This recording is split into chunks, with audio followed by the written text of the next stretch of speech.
kwenye haya maisha usiwe sahau kwenye mtoko. Leo hii watembea kwa miguu barabarani, jamaa wa gari anakubloki. Kuongea kwa unyenyekevu, kwa nyonge.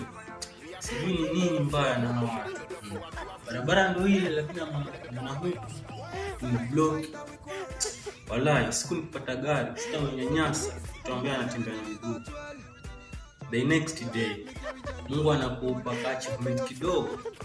Nile umepanda matatu, umebahatika huko mbele.